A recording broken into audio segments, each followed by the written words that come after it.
Yeah, you are listening to the Cafe Americain podcast. I'm your intrepid host, Christian, as always. And you can listen to me on Podbean. You can listen to me on Stitcher. And if there's anything left of iTunes, you could probably listen to me on there too. Also, YouTube. Don't forget about YouTube. And, oh man, is there so much going on this week. And before that, though, you can also go to 90.1 WUSB Stony Brook, or you can go to WUSB.FM. Listen to me there. And every Thursday night from 9 to 11 Eastern Standard Time, you can go to onthewakeupradio.com and listen to me live there for another program that I'll be starting. Maybe it will be with another person. I'm not quite sure yet, but we'll see what happens. I finally put together all of my equipment now. So I have a soundboard. I have got a new mic.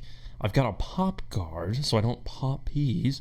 And we'll see where this goes. This could be a horrible mistake, or this could sound great. I know there was a lot of problems on YouTube where the audio just sucked nuts. And I couldn't fix the damn thing, no matter what I tried to do. And so here we are today. And speaking of sucking nuts, I don't know if any of you know of the moron Don Lemon on CNN. He's the one that feigns outrage all the time about pretty much anything that goes on. And, well, you know, he's out there. He tries very hard. He doesn't do it well, but he tries very hard in goading people and ginning up trouble for any kind of story involving Donald Trump. And also, he tries very hard to slant the story in a way that makes Donald Trump a racist and a bigot and a sexist and grabbing women by the pussy and all this other shit. Well, on and on and on. Don Lemon, it just so happens, is nothing more than a pervert. No better than Donald Trump grabbing people by the pussy. Don Lemon apparently likes to grab dicks. This is according to Mediate.com. A man is suing Don Lemon, claiming the CNN host attacked him at a Hamptons bar last summer. The suit, obtained by Mediate, was filed Sunday and seeks unspecified damage for emotional pain and suffering. According to CNN spokesperson, the plaintiff in this lawsuit has previously displayed a pattern of contempt for CNN on his social media accounts. No big surprise there, and that's not hard to do. This claim follows his unsuccessful threats and demands for an exorbitant amount of money from Don Lemon. Don categorically denies these claims, and this matter does not merit any other further comment. Oh boy, Dustin Heiss claims that Lemon attacked him at a Sag Harbor dive called Murph's, like Murph diving, in July of 2018.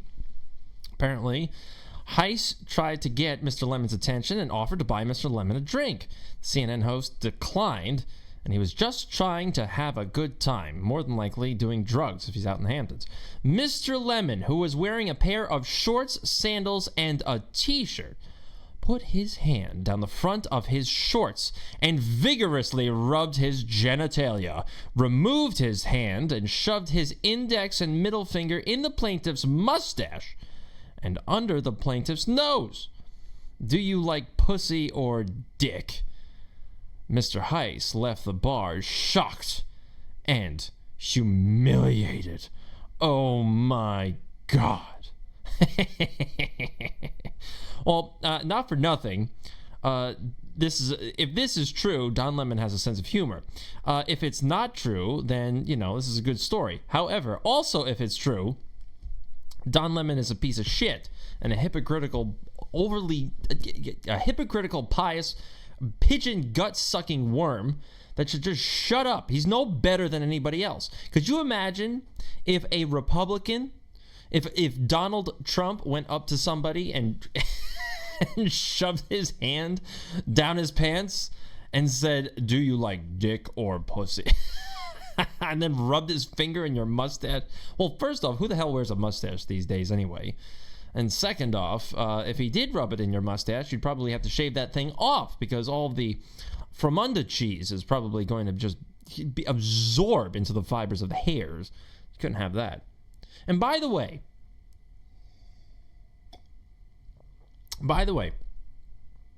And this has always puzzled me. And I'm going to be waxing poetic for a moment.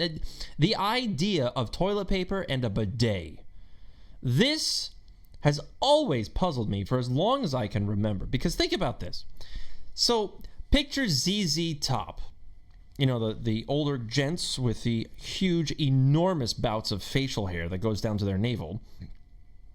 Think of ZZ Top, and it's barbecue season. So ZZ Top and all the members of the band, they go out, they eat ribs. They have chicken wings, barbecued chicken wings, and it's all over their beard. I mean, they've got beards that are a mile long, so it's all over their beards and everything else. And what do? They have to clean up. They're about to go on stage, so in order to get all of the barbecue and the grease off of their face and their mustache and beard, what do? You give them a dry napkin. What do you think that is going to do? So you can extrapolate this and go further. What is the point? And why don't you have a bidet? Why aren't there bidets anywhere? And I also promised myself, that if I were to ever buy a home or a house, then I'm going to put in surprise bidets in the bathrooms for when there are guests, with a little motion detector. Every time they go to grab the toilet paper, a jet of water shoots them up the ass. There's an article about Seth Rich. Seth Rich's ghost won't go away. I think I'm not going to go through this article because there's so much more to go through with Jeffrey Epstein. And Seth Rich, if for those of you that don't know, Seth Rich was the person that gave all of, emails to WikiLeaks. It wasn't a Russian hacker. It was given to a WikiLeaks associate on a thumb drive. Seth Rich was kind enough to give them said emails of John Podesta, and here we are today, and they refuse to accept this. Mueller didn't report on this. Mueller, a babbling buffoon, a befuddled, old, just decrepit pile of excrement. He doesn't know left from right. He doesn't know what day of the week it is. He didn't even know his own report. And he didn't look into Seth Rich because Mueller wasn't running the whole operation. It was his deputy, Weissman, and the other Democrat donors that were running the Mueller report and the Mueller investigation. Yeah, no bias there. Anyway, one item that we have to be made aware of is going to be on August 15th. August 15th, Dan Coates of the DNI, or Department of National Intelligence, he is supposed to be resigning. And once that happens, watch out. You're going to start to see all sorts of evidence and all sorts of documents be released, which will subsequently validate all of the people on Trump's side and the people on Q's side about how it was all nonsense from the beginning, because you're going to see fantastic amounts, reams of paper, just all of these reports out there about how the Democrats screwed themselves over. And you're going to see more of that. So look out, Dan Coates, August 15th. Before we go further, though, before we start really diving into Epstein, I want to go back, because I bring this up often, and it is the absolute disgusting bias that the big tech companies and the media companies have for people that do not support Hillary Clinton or not even Hillary Clinton anymore, any of the Democrats, mainly Joe Biden lately, or Kamala Harris. Kamala Harris got her little feelings hurt when my girl Tulsi Gabbard went out there and said, "Now what, bitch?"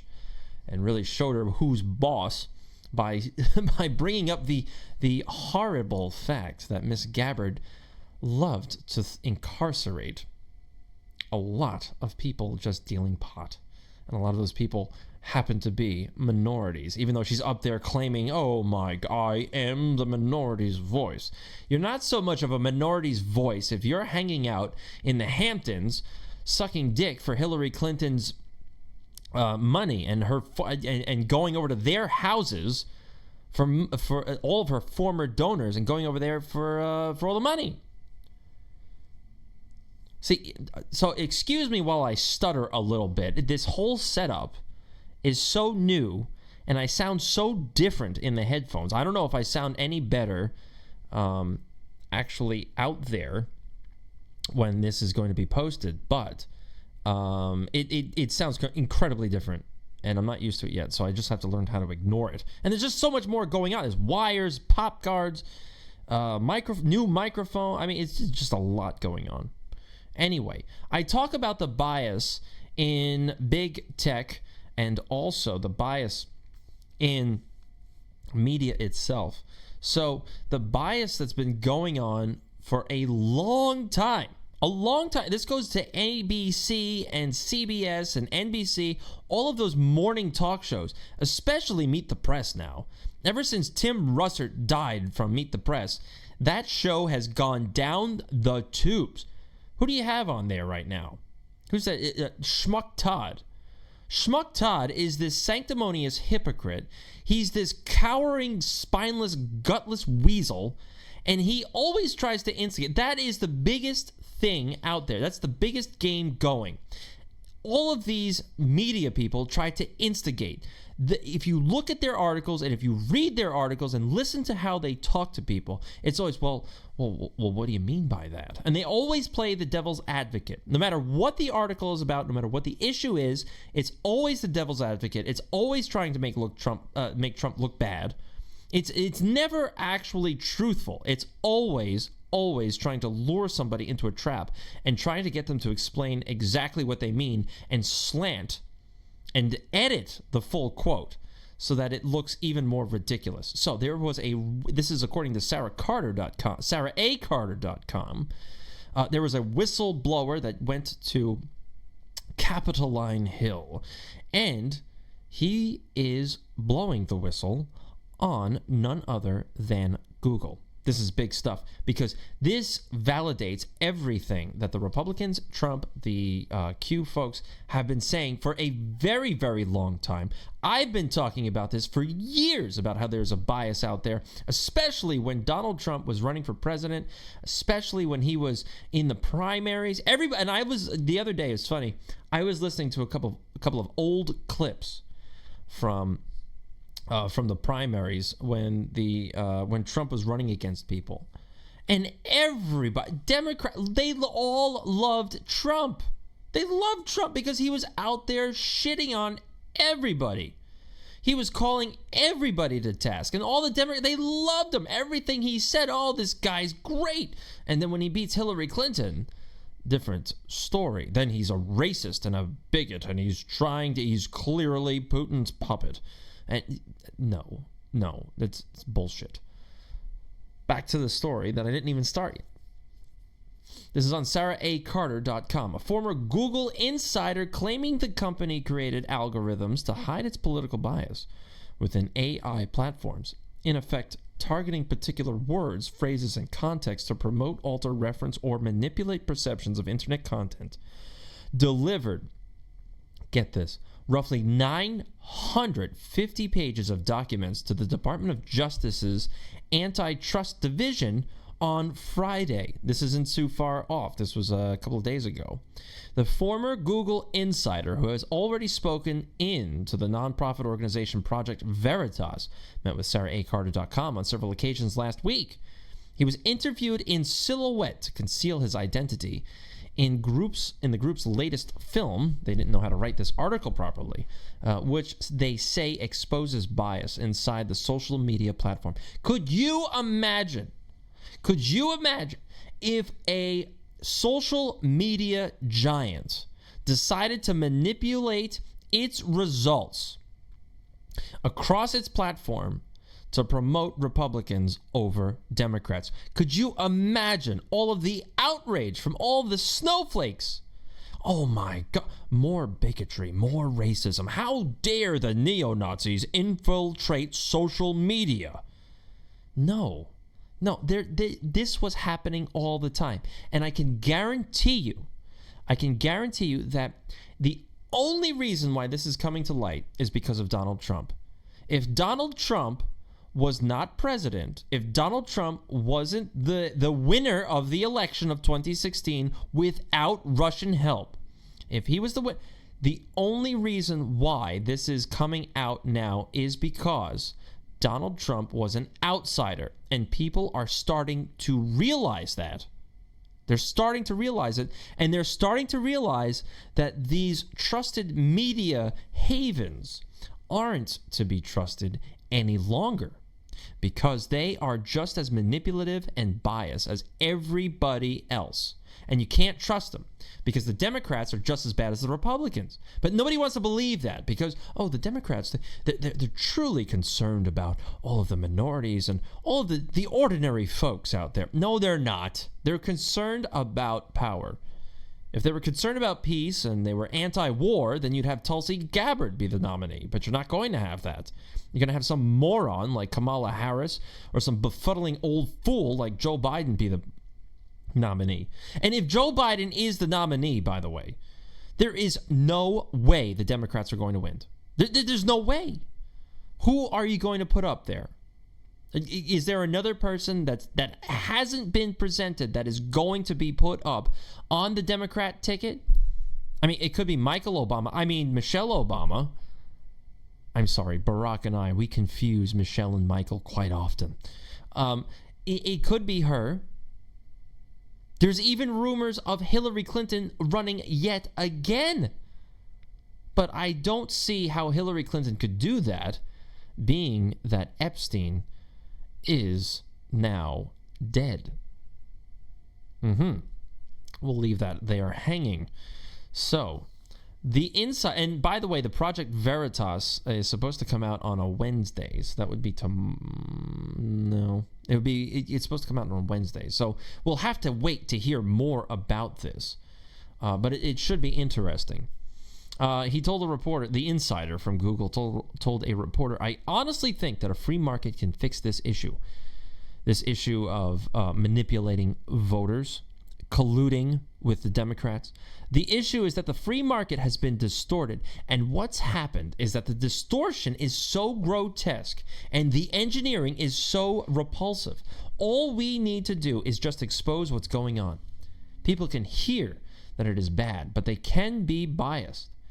But when they see what Google has actually written with the documents, this will actually be taught in universities of what totalitarian states can do with this type of capability. It will be so revolting that it doesn't matter what the solution is. A solution will just form as a reaction to this manipulation they have done." He said that if he's overreacting, and every time I simply look back at the document and realize that I'm not, he was questioning himself if he's overreacting. It's that bad. Disclosing Google's own words to the American public is something I must do. If I am to consider myself a good person, the world that Google is building is not a place I or you or our children want to live in. So this guy is saying something bad is going on right now, and AI is a part of it. That is very important to the story, because you're now going to have AI, deep learning, big tech like Facebook, Twitter, and Google. They're going to literally manipulate your opinion. They are in the industry of social engineering. And do not get me wrong on this, because Donald Trump is being very foolish when it comes to domestic policy, particularly with gun laws, since the United States had those 2 shootings with the randoms. I shouldn't say the randoms, I should say the clones. So what's being done now is the reprehensible red flag laws. So the red flag laws are going to be the laws that will create dossiers on you, your credit card transactions, your debit card transactions, any loans you've taken out, accidents, insurance, social media posts, opinions, likes, sadnesses, ups, thumbs, down thumbs, so on and so forth. All of that is going to be created in a government-held dossier. All of it. And what are they going to do with that? They are going to create algorithms and AI that will judge you. And you will only be able to perform certain functions in society that the government approves of. Take a look at China's social credit rating. Yeah, they couldn't buy plane tickets. Certain people, when they instigated that. Not instigated. When they installed it? I don't know. You get the idea. So, what you're seeing with Trump's red flag laws. Now, this is where I'm against Trump. So all of you people out there can stop shitting on my doorstep about this, because Trump isn't smart enough to realize what he's doing with these red flag laws. You thought Obamacare was bad. The red flag laws, that's going to seal the deal. You're going to get a nail in the coffin, maybe quite literally, because of these red flag laws. You're not going to be able to buy a gun. You're not going to be able to buy a home. Driver's licenses could be influenced. Credit card purchases could be influenced. Everything in your life could be influenced by these red flag laws. So watch out for that, especially now that we've got somebody from Google who's telling us right out of the gate that what he is about to present to us is so horrifying, so reprehensible, that it must be made public. My life is in danger because of these big tech giants and what they could possibly do to me, but this is more important than my safety and my health. So we'll just have to wait around for that. That's going to be and here's another thing. That's going to be the end of part 1 of the Cafe Americain podcast, because I've had many people say, why do you podcast? Why do you broadcast an hour and a half straight? It's because I'm a broadcast professional and I'm a brilliant human being. Let's see if you could do that. However, I do understand that listening to one radio program and one insane individual broadcast for an hour to an hour and a half straight is very straining on the cerebral cortex. So this is going to be the end of part 1 of the Cafe Americain podcast for this week, until people start bitching about how I only did 20-minute podcasts. And then in part 2, we will delve further into the Jeffrey Epstein saga.